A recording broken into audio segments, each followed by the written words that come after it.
बिस्मिल्लाहिर्रहमानिर्रहीम। अस्सलाम वालेकुम स्टूडेंट्स, मैं हूं हसान फरीद, आपका फिजिक्स टीचर। स्टूडेंट्स, आप लोग जानते हैं कि फर्स्ट ईयर का सिलेबस हम लोगों ने कंप्लीट कर लिया। आपको याद होगा कि फर्स्ट ईयर की बुक का लास्ट चैप्टर था चैप्टर नंबर 11। तो इसी वजह से अगर आप सेकेंड ईयर के फिजिक्स की बुक देखेंगे तो उसमें पहले चैप्टर को चैप्टर नंबर 12 का नाम दिया गया। ये चैप्टर नंबर 12 जो है इसको हम इलेक्ट्रोस्टैटिक्स कहते हैं। ये इलेक्ट्रोस्टैटिक्स में हम क्या पढ़ेंगे और इस इलेक्ट्रोस्टैटिक को अंडरस्टैंड करने के लिए कौन सी चीजें इंपॉर्टेंट हैं, ये हम जानेंगे आज के लेक्चर में। तो स्टूडेंट्स, स्टार्ट करते हैं आज का लेक्चर। स्टूडेंट्स, जैसे कि आप लोग जान गए हैं कि हमारे पास जो चैप्टर नंबर 12 है उसका नाम है इलेक्ट्रोस्टैटिक्स। सबसे पहले आज हम यही जानेंगे कि इलेक्ट्रोस्टैटिक्स जो है वो कैसी ब्रांच है फिजिक्स की, इसमें क्या स्टडी करेंगे। मजे की बात यह है कि इलेक्ट्रोस्टैटिक के नाम में ही उसका सारा काम छुपा है।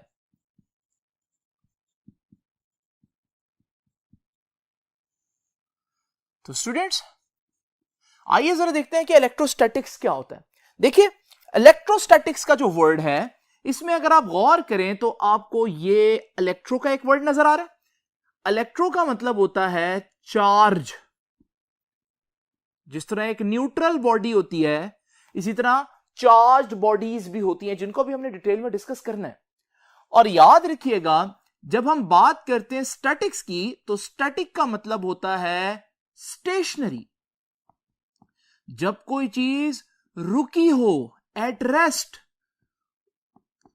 तो इसके नाम से ही पता चल रहा है कि हमारे पास इलेक्ट्रोस्टैटिक्स क्या होगा। ये फिजिक्स की वो ब्रांच होगी जिसमें आप चार्जेस को स्टडी करेंगे, इलेक्ट्रो को यानी कि चार्जेस को स्टडी करेंगे। लेकिन एक शर्त है, कैसे चार्जेस को स्टडी करेंगे? वो चार्जेस जो स्टैटिक हो, रेस्ट पर हो, स्टेशनरी हो। तो यहीं से हम इसकी डेफिनेशन बना लेते हैं that what is electrostatics.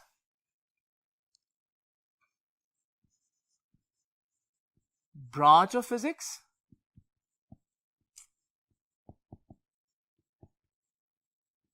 that deals with the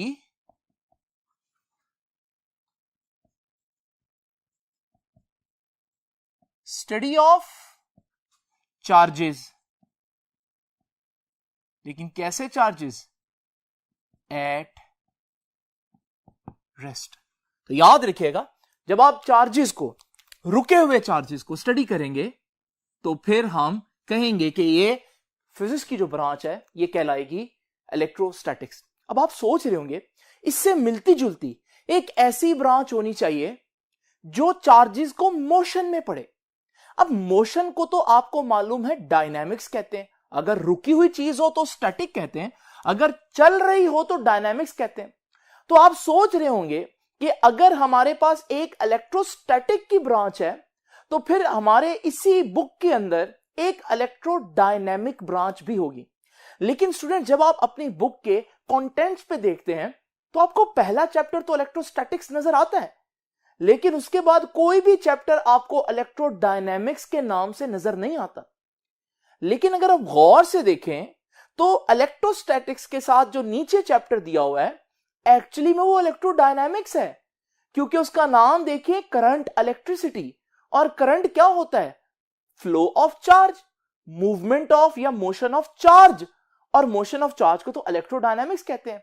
तो एक्चुअली में ये जो इलेक्ट्रोस्टैटिक्स से निचला चैप्टर है ये इलेक्ट्रोडायनामिक्स है, लेकिन क्योंकि करंट उसका ज्यादा फेमस नेम है इसलिए उन्होंने करंट इलेक्ट्रिसिटी इसको नाम दे दिया। एक्चुअली में ये इलेक्ट्रोडायनामिक्स है। तो याद रखिएगा, आपने इलेक्ट्रोस्टैटिक भी पढ़ना है और आपने रुके हुए चार्जेस के साथ साथ मूव करते हुए चार्जेस को यानी कि इलेक्ट्रोडायनामिक्स भी पढ़ना है नेक्स्ट चैप्टर में। अभी हम इलेक्ट्रोस्टैटिक तक रहते हैं। स्टूडेंट्स, याद रखिएगा, आपकी डेफिनेशन में सबसे इंपॉर्टेंट वर्ड आया चार्जेस का।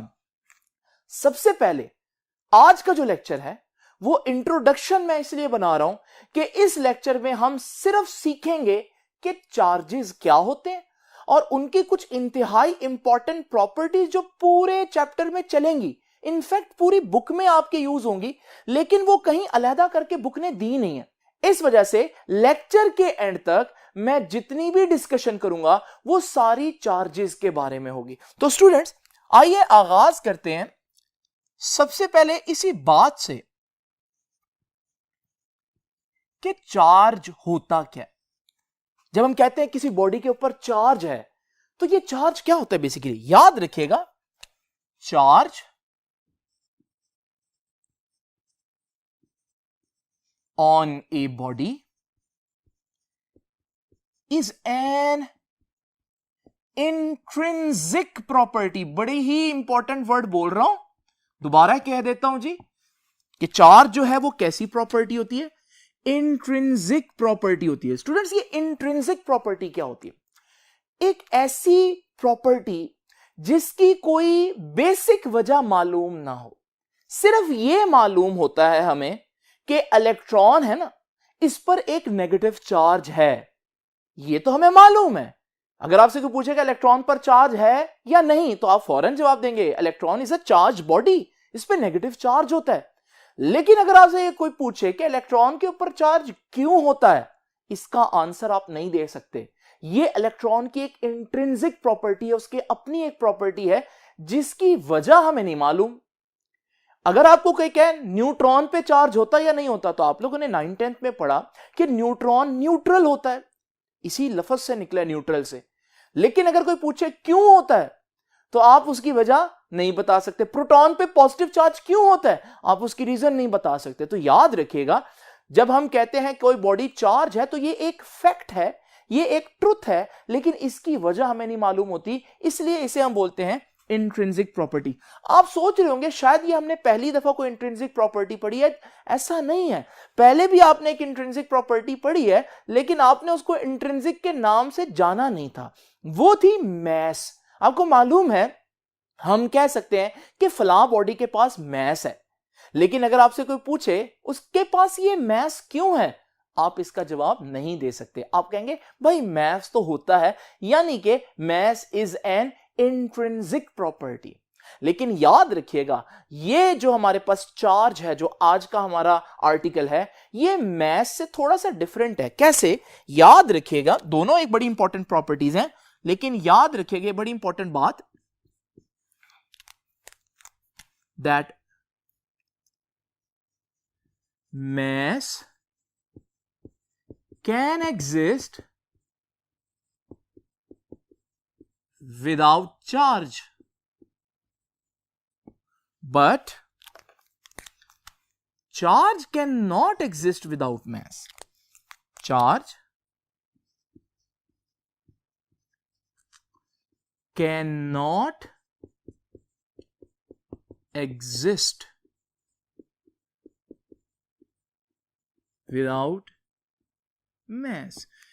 मिसाल के तौर पर न्यूट्रॉन जो है, आपको मालूम है न्यूट्रॉन के ऊपर कोई चार्ज नहीं होता, लेकिन आप यह जानते हैं कि न्यूट्रॉन का मैस होता है। तो इसका मतलब न्यूट्रॉन एक ऐसी बॉडी है जिसका मैस है लेकिन चार्ज नहीं है, यानी कि मैस चार्ज के बगैर एग्जिस्ट कर सकता है। लेकिन इलेक्ट्रॉन की बात करते हैं, आपको मालूम है इलेक्ट्रॉन का मैस भी होता है और इलेक्ट्रॉन पर चार्ज भी होता है।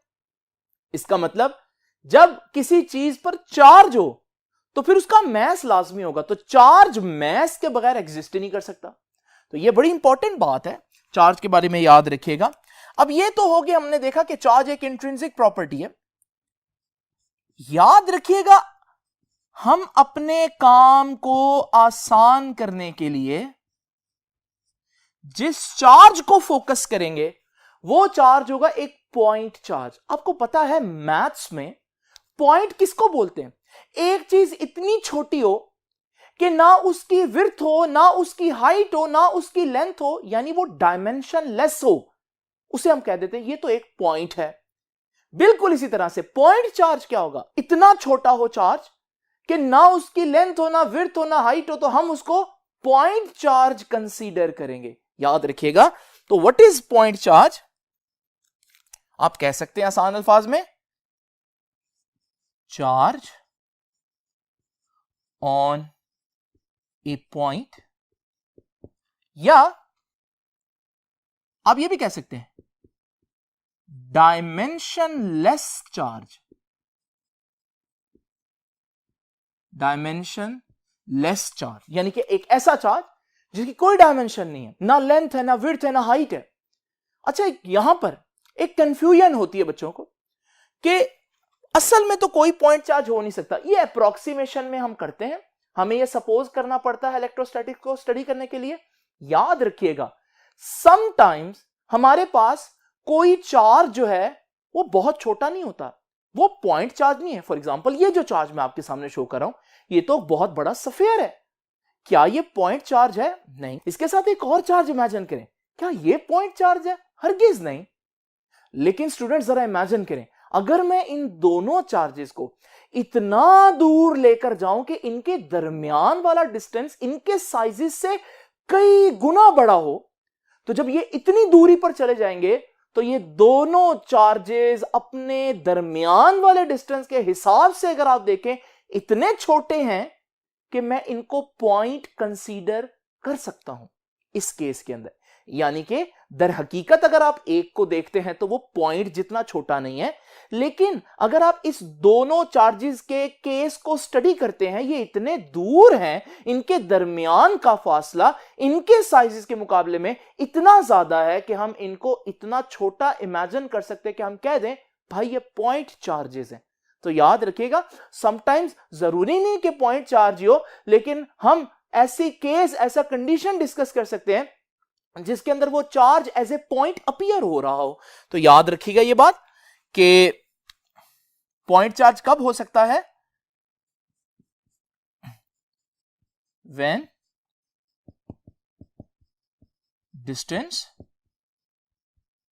Between charges is very large, बहुत ज्यादा हो, as compared to their sizes।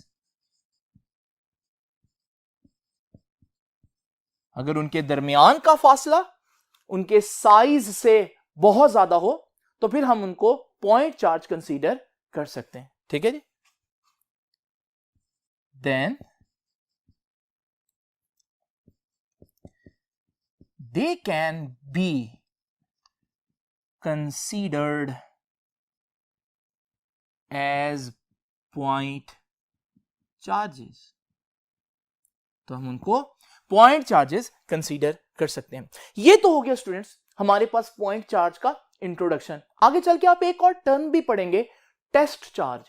आमतौर पर पॉइंट चार्ज को भी हम टेस्ट चार्ज भी कह देते हैं, लेकिन मैं इसको मजीद आगे चलकर ही डिस्कस करूंगा। नाउ स्टूडेंट्स जरा तवज्जो से, ये बहुत इंपॉर्टेंट बात है कि हम देखेंगे what are the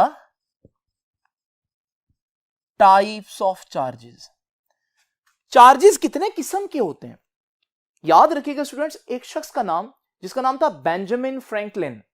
ये जो बेंजामिन फ्रैंकलिन है, इसने पहली दफा डिस्कवर किया कि चार्जेस जो है ना वो नेचर वाइज दो तरह के होते हैं। उसने उनको पॉजिटिव और नेगेटिव का नाम दे दिया। याद रखिएगा स्टूडेंट्स, जब टाइप्स ऑफ चार्जेस की बात करनी है तो हम कहेंगे Benjamin Franklin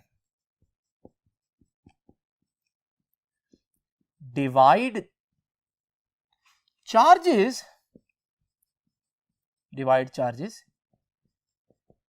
into two categories। इसने दो कैटेगरीज बना दी चार्जेस की। नंबर वन,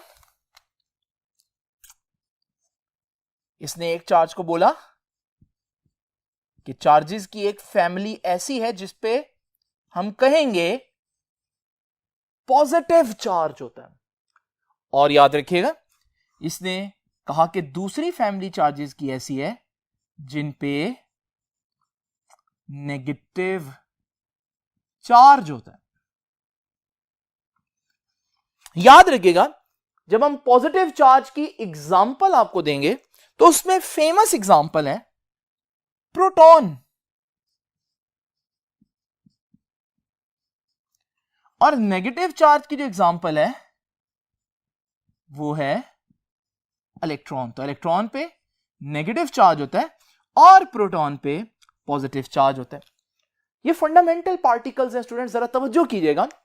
मेरे पास इमेजिन करें एक न्यूट्रल बॉडी है, मैं चाहता हूं कि ये नेगेटिव हो जाए, मैं क्या करूं? मुझे मालूम है इलेक्ट्रॉन पर नेगेटिव चार्ज होता है, मैं इस बॉडी में इलेक्ट्रॉन को एंटर कर दूंगा, यानी जब ये बॉडी इलेक्ट्रॉन गेन करेगी अब इसके पास नेगेटिव चार्जेस बढ़ जाएंगे, तो हम कहेंगे this body is now a negatively charge body. तो इसका मतलब how you can produce a negative charge, by adding an electron into that body. जब आप किसी बॉडी में इलेक्ट्रॉन्स की तादाद बढ़ा देते हैं तो आप उस बॉडी को नेगेटिवली चार्ज कर देते हैं। तो याद रखिएगा, how negative charge is produced, it is produced by gain of electron। अगर हम किसी बॉडी में इलेक्ट्रॉन एंटर करें, वो बॉडी गेन करे इलेक्ट्रॉन को, तो हम कहते हैं कि वो नेगेटिव बन गए। केमिस्ट्री में आप वर्ड पढ़ेंगे, वो नेगेटिव आयन बन गया। नाउ जरा स्टूडेंट्स तवज्जो कीजिएगा, पॉजिटिव चार्ज। अब आप सोच रहे होंगे कि पॉजिटिव चार्ज फिर कैसे बनाएंगे। अगर सर कह रहे हैं कि नेगेटिव चार्ज बनाने के लिए इलेक्ट्रॉन एंटर कर दो, तो फिर पॉजिटिव चार्ज बनाने के लिए प्रोटॉन एंटर कर दो। लेकिन ऐसा नहीं होगा स्टूडेंट्स। उसकी वजह क्या है, इलेक्ट्रॉन फ्री होते हैं। किसी भी एटम में इलेक्ट्रॉन जो है वो आउटर बाउंड्री पर होते हैं, बाहर वाली साइड पर होते हैं, तो ये इलेक्ट्रॉन आ सकते हैं, जा सकते हैं। लेकिन आपको मालूम है प्रोटॉन कहां होता है, प्रोटॉन तो न्यूक्लियस के अंदर बंद होता है। इसका मतलब प्रोटॉन का निकलना या प्रोटॉन का ऐड करना इतना आसान नहीं है। तो आम कंडीशन में प्रोटॉन इन्वॉल्व नहीं होता। इस वजह से अगर आपने किसी बॉडी पर पॉजिटिव चार्ज लाना है तो प्रोटॉन नहीं एंटर कर सकते, क्योंकि प्रोटॉन को आप नहीं छेड़ेंगे।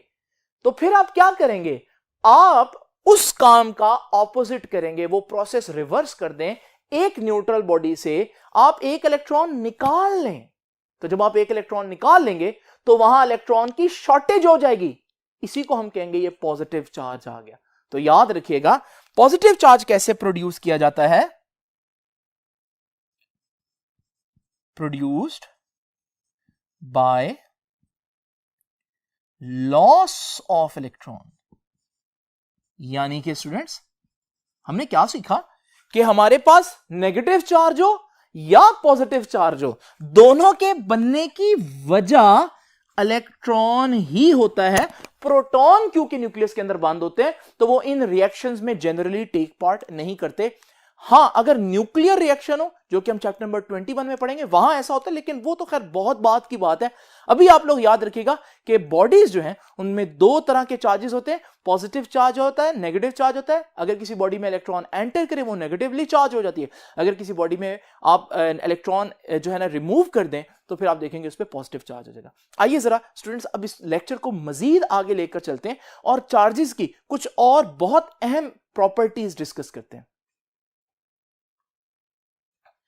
तो स्टूडेंट्स अब जरा देखते हैं कुछ मजीद बहुत इंपॉर्टेंट प्रॉपर्टीज। देखिए, इस बात को बड़े ही ध्यान से अपने दिमाग में बिठा लीजिए जो अब मैं बताने लगा हूं। There is one basic law of electrostatics. Electrostatics का एक बहुत इंपॉर्टेंट लॉ है। अच्छा, ये मुश्किल नहीं है, इंपॉर्टेंट है मगर मुश्किल नहीं है, क्योंकि आप 10th में भी इसको बहुत अच्छे से पढ़ के आए हैं। जरा तवज्जो कीजिएगा स्टूडेंट्स, वो बेसिक लॉ क्या कहता है। उसका पहला पॉइंट मैं आपको बता देता हूं। पहला पॉइंट कहता है like charges repel each other.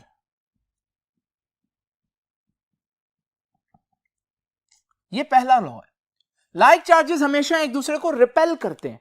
For example, अगर हम देखिए एक पॉजिटिव चार्ज है और दूसरा पॉजिटिव चार्ज है, तो आप देखेंगे ये पॉजिटिव चार्ज एक दूसरे पर कुछ इस तरह से फोर्स लगाएंगे कि ये एक दूसरे से दूर जाने की कोशिश करेंगे। इसे हम कहते हैं रिपल्शन। और अगर एक नेगेटिव चार्ज हो और दूसरा नेगेटिव चार्ज हो, तो आप देखेंगे वो भी एक दूसरे से दूर जाने की कोशिश करेंगे। इसे हम कहते हैं रिपल्शन। तो याद रखिएगा, जो लाइक चार्जेस है, लाइक का मतलब क्या है, जो सेम चार्जेस हैं वो हमेशा एक दूसरे को रिपेल करते हैं। या बहुत सी जगहों पर देखेंगे, आगे मैं एग्जांपल्स में लेकर भी आऊंगा। अभी तक के लिए बस इतना ही कि अगर हमारे पास दो पॉजिटिव चार्जेस हो और वो करीब करीब पड़े हो, तो क्योंकि वो दोनों पॉजिटिव है, वो लाइक चार्जेस हैं, वो एक दूसरे को रिपेल करेंगे।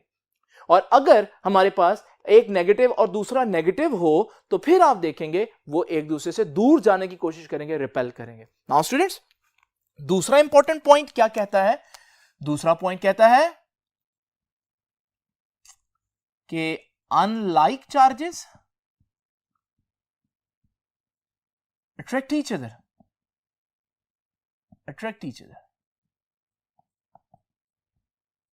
अनलाइक, अब अनलाइक का मतलब फिर क्या होगा? जैसे कि आप लोगों ने देखा, लाइक का मतलब था सेम, अनलाइक का मतलब क्या होगा? ऑपोजिट।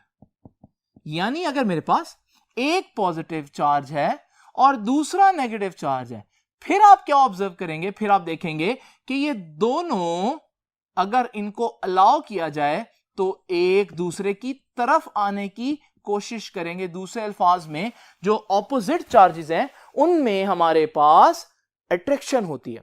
तो याद रखिएगा, अगर मेरे पास एक पॉजिटिव चार्ज है और दूसरा नेगेटिव है और मैं इनको छोड़ूं, तो आप देखेंगे कि वो एक दूसरे की तरफ भागेंगे, यानी कि अट्रैक्ट करेंगे। यहां आपने एक बात नोट की, चार्जेस मैसेज से डिफरेंट क्यों होते हैं? लॉ ऑफ ग्रेविटेशन में हम लोगों ने डिस्कस किया था कि मैसेज हमेशा एक दूसरे को अट्रैक्ट करते हैं। जमीन चांद को अट्रैक्ट करता है, सूरज जमीन को अट्रैक्ट कर रहा है, लेकिन मैसेज रिपेल नहीं कर सकते। मैं जमीन पर खड़ा हूं तो जमीन हमेशा मुझे अट्रैक्ट करेगी, ऐसा नहीं हो सकता कि जमीन मुझे रिपेल कर दे। लेकिन चार्जेस में एक बड़ी ही नई किस्म की चीज हम लोगों ने देखी, और वो ये है कि वो अट्रैक्ट करने के साथ साथ रिपेल भी कर सकते हैं। इसलिए बेंजामिन फ्रैंकलिन ने चार्जेस को दो कैटेगरीज में डिवाइड किया, पॉजिटिव और नेगेटिव। आप सोचोगे यहां ये बेसिक लॉ खत्म हो गया होगा। नहीं स्टूडेंट्स, एक बहुत इंपॉर्टेंट बात जो अक्सर बच्चे इग्नोर करते हैं, ये सबसे इंपॉर्टेंट है जी। मैं इसको भी आपके सामने एक्सप्लेन करने लगा। हमने देखा लाइक चार्जेस का बिहेवियर, हमने देखा अनलाइक चार्जेस का बिहेवियर। एक इंपॉर्टेंट प्रॉपर्टी जो अक्सर हम इग्नोर कर देते हैं वो ये है कि अ चार्ज बॉडी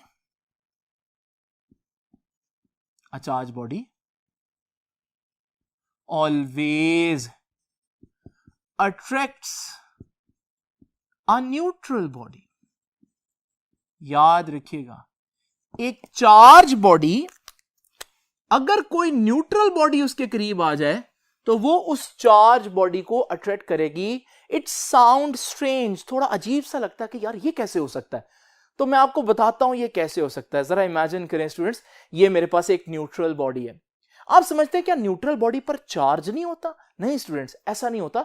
न्यूट्रल बॉडी के अंदर अगर आप देखेंगे तो जितने पॉजिटिव चार्जेस होंगे उतने नेगेटिव चार्जेस होंगे। इसकी वजह से नेट चार्ज नहीं आता। लेकिन क्या वो बॉडी के अंदर चार्ज ही नहीं है? ऐसा नहीं है, उसके अंदर चार्ज है। अब ये है न्यूट्रल बॉडी, लेकिन इसके अंदर चार्जेस हैं। जरा इमेजिन करें, अगर मैं एक चार्ज बॉडी इसके पास लेकर आऊं जो ऑलरेडी पॉजिटिव चार्ज है, अब ये चार्ज बॉडी क्या करेगी? उस बॉडी के अंदर मौजूद नेगेटिव चार्जेस को अट्रैक्ट करेगी और उस बॉडी में मौजूद पॉजिटिव चार्जेस को रिपेल करेगी, जिसकी वजह से इस बॉडी के ये वाली जो जगह है यहां पर नेगेटिव चार्ज अपीयर हो जाएगा। ये जो चार्ज इंड्यूस हो गया ना, अब आप देख रहे हैं कि ये इंड्यूस चार्ज जो है ये हमारी चार्ज बॉडी को अट्रैक्ट कर सकता है और ये अब करीब आना शुरू हो जाएंगे। हालांकि वो बॉडी न्यूट्रल थी, लेकिन अगर आप चार्ज बॉडी न्यूट्रल के पास लेकर जाएं तो वो भी न्यूट्रल को अट्रैक्ट कर सकती है, लेकिन न्यूट्रल को अट्रैक्ट करने से पहले वह उसके अंदर मौजूद चार्जेस को सेपरेट करेगी, उसको एक डायपोल बनाएगी। याद रखिएगा, जब एक बॉडी के एक तरफ पॉजिटिव और एक तरफ नेगेटिव चार्ज हो, इसे हम बोलते हैं ये डायपोल है। खैर, इसको हम डिटेल में डिस्कस करेंगे। यहां इंपॉर्टेंट बात जो नोट करने वाली है वो ये है कि जो तीसरा लॉ है जिसको अक्सर हम इग्नोर कर देते हैं वो ये है कि अगर एक चार्ज बॉडी न्यूट्रल बॉडी के करीब लाया जाए तो हमेशा अट्रैक्शन होगी। आप सोच रहे होंगे यहां तो पॉजिटिव चार्ज था ना, अगर यहां नेगेटिव चार्ज बॉडी लेकर आऊं न्यूट्रल के पास तो फिर क्या होगा? जब आप एक नेगेटिव बॉडी लेकर आएंगे वो भी उसको डायपोल बनाएगी, लेकिन अब क्योंकि ये नेगेटिव है तो वो उसके पॉजिटिव अपनी तरफ अट्रैक्ट करेगी और नेगेटिव को दूसरी साइड पर रिपेल कर देगी, और फिर आप देख रहे हैं ये ऑपोजिट चार्जेस एक दूसरे को अट्रैक्ट करना शुरू हो जाएंगे। इसका मतलब न्यूट्रल बॉडी के पास चार्ज बॉडी पॉजिटिव हो या नेगेटिव हो, लेकर आएंगे तो वो उसको अट्रैक्ट करेगी। ये है तीसरा बहुत इंपॉर्टेंट पॉइंट। नाउ स्टूडेंट्स, इनसे रिलेटेड दो एमसीक्यू मैं आपको समझाने लगा हूं, जरा तवज्जो से देखना है और आपने इसको नोट भी कर लेना है। आइए जरा देखते हैं वो एमसीक्यू क्या है। नाउ स्टूडेंट्स, ये दो एमसीक्यू मैंने आज स्टेटमेंट आप लोगों के सामने लिखी है, जरा देखिए। कहते हैं कि a body A attracts an another body B which is positively charged. एक बॉडी ए है, मुझे नहीं पता ए पर क्या चार्ज है, मुझे नहीं पता इस बॉडी पर क्या चार्ज है, लेकिन जो बी है उस पर पॉजिटिव चार्ज है। अब वो कहता है ये बॉडी इसकी तरफ अट्रैक्ट हो जाती है, तो बताओ ए पर क्या चार्ज होगा। अब अगर आप 9th के पैटर्न पर पढ़ रहे हो तो आप फौरन ही सोचेंगे 9th में हम लोगों ने ये पढ़ा है कि पॉजिटिव को कौन अट्रैक्ट करता है, नेगेटिव, तो आप फौरन कहेंगे नेगेटिव और आप इस ऑप्शन ए पर जो है वो टिक लगा देंगे।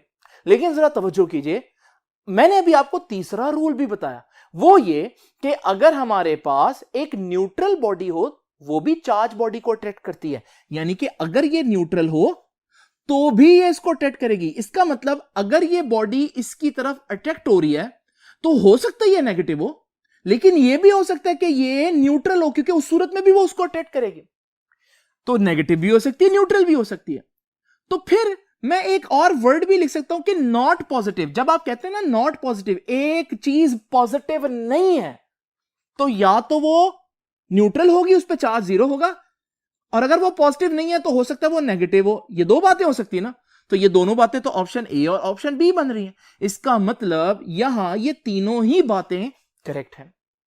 तो ये एमसीक्यू आप जरा ध्यान से देख लीजिए कि अट्रैक्शन के केस में ये चीज थोड़ी सी कंफ्यूज कर सकती है कि अगर ये अट्रैक्ट कर रही है पॉजिटिव बॉडी इसको, तो क्या ये सिर्फ नेगेटिव हो सकती है? नहीं, नेगेटिव तो हो सकती है, लेकिन ये न्यूट्रल भी हो सकती है, क्योंकि न्यूट्रल भी चार्ज बॉडीज की तरफ अट्रैक्ट होते हैं। नाउ स्टूडेंट्स जरा तवज्जो कीजिएगा सेकंड एमसीक्यू की तरफ। Sure test for a charge body. ये एमसीक्यू क्यों दिया है? ये देखिए, ये एक नेगेटिव बॉडी और मैं देखना चाहता हूं ये बॉडी ए पर क्या चार्ज है। मैं जब बॉडी ए को इसके पास लेकर आया, इसने इसको अट्रैक्ट कर लिया। जैसे ही इसने इसको अट्रैक्ट किया, बताएं ए पर क्या चार्ज होगा। अब आप सोचेंगे यार उसने अट्रैक्ट किया है, हो सकता है ए पॉजिटिव हो, क्योंकि पॉजिटिव नेगेटिव को अट्रैक्ट करता है, लेकिन हो सकता है ए न्यूट्रल हो, क्योंकि न्यूट्रल भी नेगेटिव चार्ज की तरफ अट्रैक्ट होता है। तो क्या आपको पता चला ए पर क्या चार्ज है? नहीं पता चला। इसका मतलब अट्रैक्शन से आप अंदाजा नहीं लगा सकते कि इस बॉडी पर चार्ज क्या होगा। लेकिन जरा इमेजिन करें, अगर ये नेगेटिव चार्ज हो और ये बॉडी ए इसको रिपेल कर देती है, अपने से दूर भेज देती है। अब आपको मालूम है नेगेटिव इस बॉडी को रिपेल कर रही है, तो फिर एक ही ऑप्शन बचता है, और वो क्या कि इस बॉडी पर लाजमी तौर पर नेगेटिव चार्ज होगा, क्योंकि पहला रूल कहता है कि नेगेटिव नेगेटिव को ही रिपेल कर सकता है। इसका मतलब अगर दो बॉडीज एक दूसरे को रिपेल करें, फिर आप कंफर्म बता सकते हो दूसरी बॉडी पर क्या चार्ज है। लेकिन अगर दो बॉडीज अट्रैक्ट करें, फिर आप कंफर्म नहीं बता सकते कि बॉडी ए पर क्या चार्ज होगा। हो सकता है वो यहां पर इस केस में पॉजिटिव हो, लेकिन हो सकता है वो न्यूट्रल भी हो। तो what is the sure test? याद रखिएगा, repulsion is the sure test या कंफर्म टेस्ट। नाउ स्टूडेंट्स, ये तो होगी वो दो एमसीक्यू। अब जरा चलते हैं मजीद, देखते हैं कि चार्ज की कौन सी प्रॉपर्टीज जानना जरूरी है। तो स्टूडेंट्स, हम लोग डिस्कस कर रहे थे बेसिक लॉ ऑफ इलेक्ट्रोस्टैटिक्स। आइए अब मजीद देखते हैं कुछ बहुत इंपॉर्टेंट बातें। सबसे पहले याद रखिएगा, अगर आपसे कोई पूछे चार्ज कैसी क्वांटिटी है, आपको याद है हम लोगों ने पढ़ा था चीजें दो किस्म की हो सकती हैं, स्केलर या वेक्टर। यहां पर चार्ज कौन सी क्वांटिटी है? स्केलर क्वांटिटी है, तो इसको बिल्कुल स्केलर की तरह ट्रीट करना है। इसकी कोई डायरेक्शन नहीं होती चार्ज की, बिल्कुल वैसे जैसे मास की कोई डायरेक्शन नहीं होती। अगर मेरा मास 1000 kg है तो बस वो 1000 kg है, उसकी कोई डायरेक्शन नहीं है कि ऊपर को है नीचे को है, वेट की होती है। खैर वो एक अलग डिस्कशन है जो हमने फर्स्ट टाइम में डिस्कस की थी। नाउ स्टूडेंट्स, ये तो हो गया क्वांटिटी। अब चार्ज मेजर करते हैं, आपको मालूम है, और जब भी कोई चीज मेजर करते हैं तो उसका कोई ना कोई यूनिट तो होगा, तभी मेजर करेंगे। लेंथ का मीटर होता है यूनिट। इसी तरह से आप लोगों ने और भी बहुत से यूनिट्स पढ़े, टाइम का सेकंड होता है, करंट का एम्पियर होता है, चार्ज का कौन सा यूनिट है?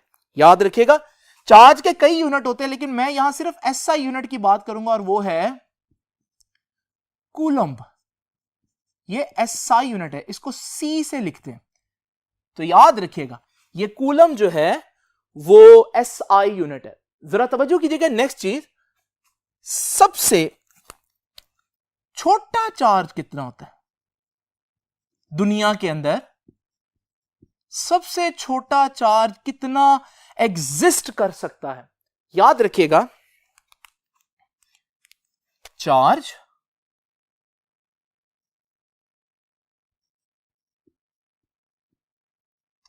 On an electron or proton is the smallest charge in the universe.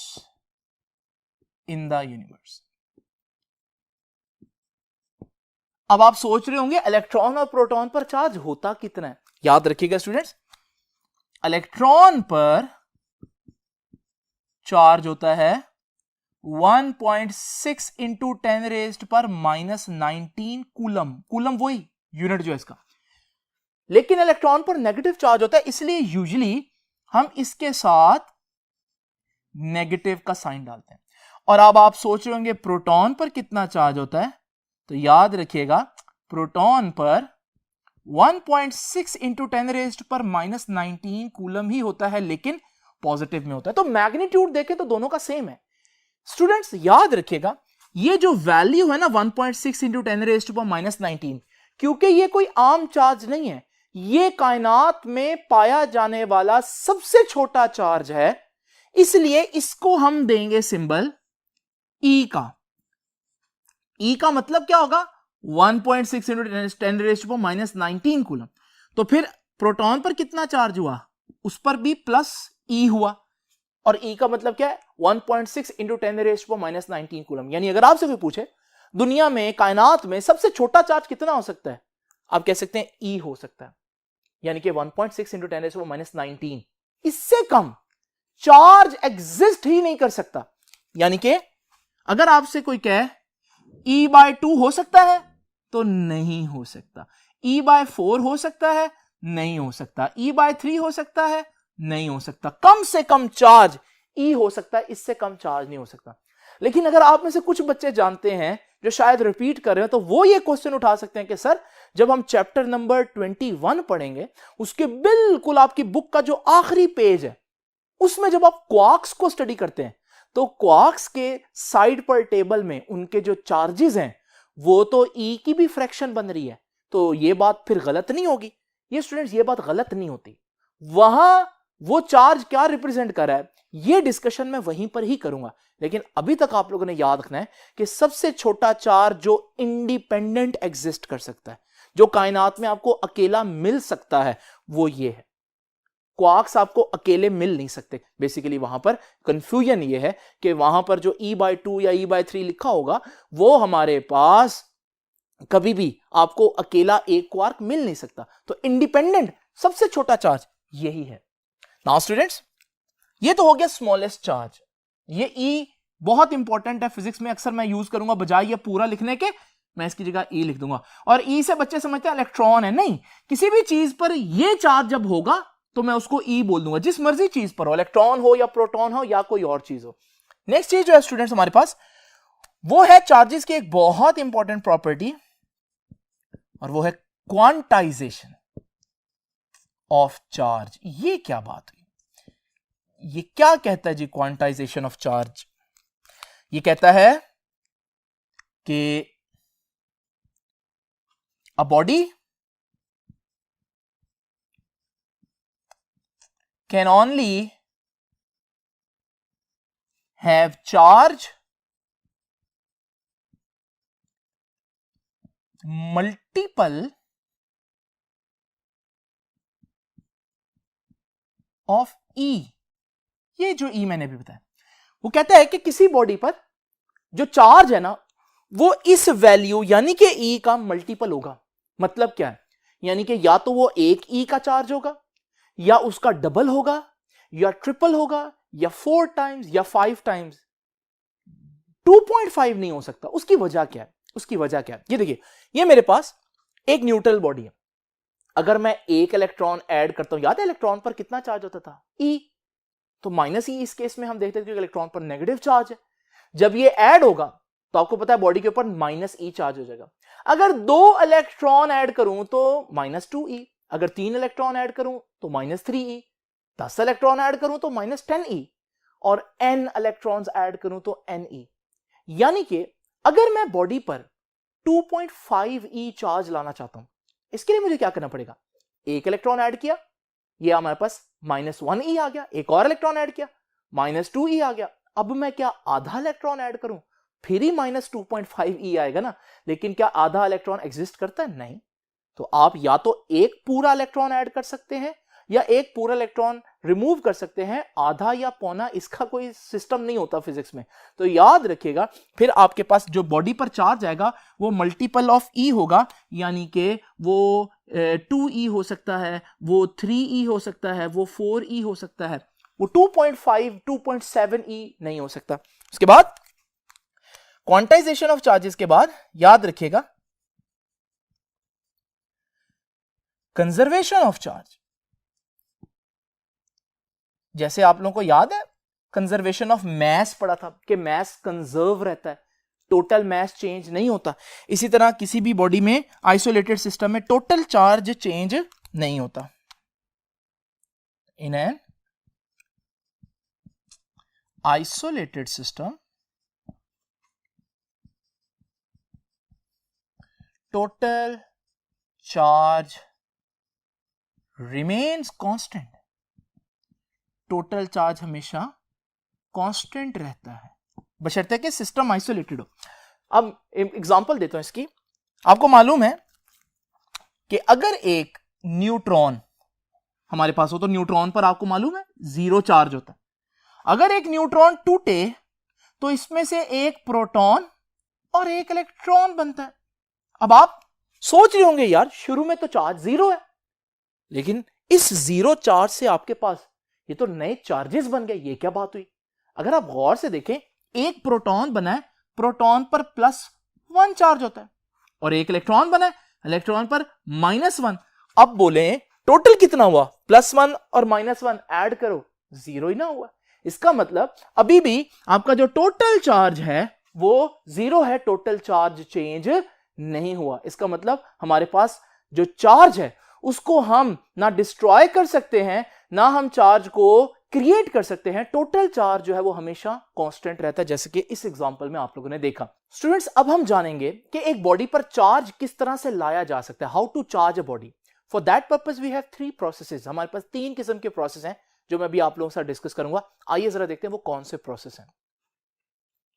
Students, ये वो 3 प्रोसेस है जिनसे बॉडीज को चार्ज किया जाता है। पहला प्रोसेस देखिए, बाय रबिंग और बाय फ्रिक्शन। इसमें होता क्या है, आप एक न्यूट्रल बॉडी लेंगे, इस न्यूट्रल बॉडी के ऊपर एक और न्यूट्रल बॉडी रब करेंगे। फ्रिक्शन की वजह से एक बॉडी इलेक्ट्रॉन लूज करेगी और दूसरी उसी इलेक्ट्रॉन को गेन कर लेगी।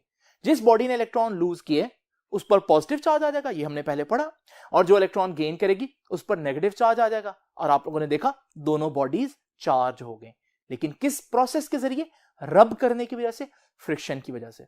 तो स्टूडेंट्स याद रखिएगा, आप इससे एक एक्सपेरिमेंट भी कर सकते हैं। आप 2 बैलून्स लें और दोनों पर एक जैसा कपड़ा जो है वो रब करें, तो आप देखेंगे दोनों बैलून्स पर एक जैसा चार्ज आ जाएगा। इन दोनों बैलून्स को जब आप एक साथ रखेंगे तो आप देखेंगे वो एक दूसरे को रिपेल करेंगे, क्योंकि हम पढ़ चुके हैं कि हमारे पास सेम चार्ज बॉडीज जो होती हैं वो एक दूसरे को रिपेल करती हैं। ये हो गया हमारे पास बाय रबिंग और बाय फ्रिक्शन। याद रखिएगा, इसमें हम लोग क्या करते हैं, 2 neutral bodies are brought into contact. 2 neutral bodies को आपस में चार्ज किया जाता है रब करके। अच्छा, दूसरा मेथड देखते हैं। दूसरा मेथड है बाय कंडक्शन। इसमें क्या होता है, इमेजिन करें ये मेरे पास एक न्यूट्रल बॉडी है। अब मैं क्या करूंगा, मैं एक चार्ज बॉडी लूंगा। आप सोचेंगे इसको कैसे चार्ज किया होगा? इसको हो सकता है मैंने वही रब करके फ्रिक्शन के जरिए चार्ज किया। बहरहाल मेरे पास एक चार्ज बॉडी होगी और मैं इस चार्ज बॉडी को न्यूट्रल बॉडी से टच कर दूंगा, जिसकी वजह से कुछ चार्ज जो है वो इसमें से ट्रांसफर होकर न्यूट्रल बॉडी में चला जाएगा और अब आप देखेंगे न्यूट्रल बॉडी फिर से चार्ज हो गई है। इस प्रोसेस को बोलते हैं कंडक्शन के जरिए चार्ज हुई। तो याद रखिएगा, कंडक्शन में आप क्या करते हैं, कंडक्शन में अ charge body is brought in contact, contact में लाई जाती है किसके साथ, in contact with a neutral body. ये फर्क है, पहले दो न्यूट्रल बॉडीज इन्वॉल्व थी, अब एक चार्ज बॉडी है और एक न्यूट्रल बॉडी है और वो दोनों आपस में कॉन्टैक्ट कर रही हैं, जिसकी वजह से एक दूसरे पर न्यू चार्ज बॉडी का जो चार्ज है वो न्यूट्रल बॉडी के ऊपर आ रहा है। इसकी एग्जांपल अगर आप लोगों ने देखनी हो तो ये देखें, ये मेरे पास एक कोक का कैन है जो कि चार्ज है। जब आप इसके ऊपर ये डॉल जो है रखते हैं तो आप देखेंगे कि ये जो डॉल है इसके ऊपर भी वही चार्ज आ जाएगा। जब इसके सारे बालों पर वही चार्ज आ जाएगा, सपोज करें पॉजिटिव, तो आप देखेंगे ये जो सारे बाल हैं एक दूसरे को रिपेल करने की वजह से इस तरह से आपको दिखेंगे। ये बता रहा है कि डॉल जो है उसने वो पॉजिटिव चार्ज कहां से लिया है, वो कोक के चार्ज्ड कैन से लिया। तो इस तरह से अगर हमारे पास एक चार्ज बॉडी हो तो उससे आप एक न्यूट्रल बॉडी को टच करके उसमें चार्ज लेकर आ सकते हैं। बिल्कुल इसी तरह से आगे चल के आप लोग पढ़ेंगे कि जब हमने एक कैपेसिटर को चार्ज करना हो तो कैपेसिटर की प्लेट्स के साथ हम बैटरी को अटैच करते हैं। तो यहां पर भी हम बैटरी के पॉजिटिव और नेगेटिव से अटैच करके कैपेसिटर को चार्ज कर रहे हैं। यह भी कैपेसिटर की चार्जिंग है बाय कंडक्शन। तो आप लोगों ने देखा कि कंडक्शन और रबिंग में फर्क है, उसमें दोनों न्यूट्रल बॉडीज होती हैं, इसमें एक चार्ज और एक न्यूट्रल। अब इंडक्शन क्या होता है, इंडक्शन में भी एक चार्ज बॉडी होती है, एक न्यूट्रल होती है, लेकिन ये कांटेक्ट में नहीं आती। फॉर एग्जांपल ये देखिए, मेरे पास एक न्यूट्रल बॉडी है और आपको मालूम है ये न्यूट्रल है, इसका ये मतलब नहीं इसके अंदर चार्जेस नहीं है, इसका मतलब है कि इसमें जितने पॉजिटिव है उतने नेगेटिव चार्जेस हैं। अब आप क्या करते हैं, आप इसके करीब एक चार्ज बॉडी लेकर आते हैं। वो चार्ज बॉडी सपोज करें पॉजिटिवली चार्ज है, वो पॉजिटिवली चार्ज उस बॉडी के अंदर नेगेटिव चार्जेस को अपनी तरफ अट्रैक्ट कर लेगी, तो बॉडी के इस सिरे पर नेगेटिव चार्ज आ जाएगा और रिपल्शन की वजह से बॉडी के दूसरे सिरे पर जो है वो पॉजिटिव चार्ज आ जाएगा। तो स्टूडेंट्स यहां पर भी आपने बॉडी को चार्ज कर दिया, लेकिन body as a whole neutral है, क्योंकि चार्जेस ट्रांसफर नहीं हुए, सिर्फ दूर से ही चार्जेस को आपने सेपरेट कर दिया, यानी कि बॉडी को आपने पोलराइज कर दिया। ये पोलराइजेशन को हमने डिटेल में डिस्कस करना है, इसलिए इसको बाद में हम देखेंगे, लेकिन आपने बहरहाल बॉडी को किसी हद तक चार्ज कर दिया। ये जो हमारे पास प्रोसेस है ये है बाय इंडक्शन। इसमें क्या होता है, इसमें अ charge body is brought in contact, नहीं इज ब्रॉट नियर, बस करीब लेकर आएंगे, टू ए न्यूट्रल बॉडी। तो स्टूडेंट्स आप लोगों ने देखा कि ये तीनों प्रोसेस जो है वो चार्जिंग के लिए यूज होते हैं। अब इंडक्शन के एक्सपेरिमेंट में आप लोगों को बता देता हूं, आप लोग क्या करें, एक पीवीसी पाइप को पहले तो आप रब करके पीवीसी पाइप को चार्ज कर लें। अब होगा क्या, अगर आप इस पीवीसी पाइप के सामने एक कोक का कैन रखें, आप टच नहीं भी करेंगे तो आप देखेंगे कोक का कैन जो है वो इस पीवीसी पाइप की तरफ भागेगा। ये कोक के कैन के ऊपर चार्ज कहां से आ गया, हालांकि तो वो न्यूट्रल था, उसकी रीजन ये इंडक्शन का प्रोसेस है। आप कोक के कैन के अलावा अगर आप वाटर की एक स्ट्रीम के साथ ये पाइप करीब लेकर आए तो आप देखेंगे वाटर की स्ट्रीम भी इसकी तरफ अट्रैक्ट होगी, और आप कोई और एक्सपेरिमेंट भी करेंगे तो आप देखेंगे पीवीसी पाइप की तरफ वो चीज अट्रैक्ट होगी। ये सारे एक्सपेरिमेंट जो मैं आप लोगों को बता रहा हूं, इसमें जो प्रोसेस है चार्जिंग का, जो दूसरी न्यूट्रल बॉडी को चार्ज कर रहा है, वो है इंडक्शन। स्टूडेंट्स ये था हमारा आज का लेक्चर। आप लोगों ने देखा कि मैंने अभी तक कूलम्स लॉ स्टार्ट नहीं किया, जो कि एक्चुअली आपका पहला लेक्चर बनता है।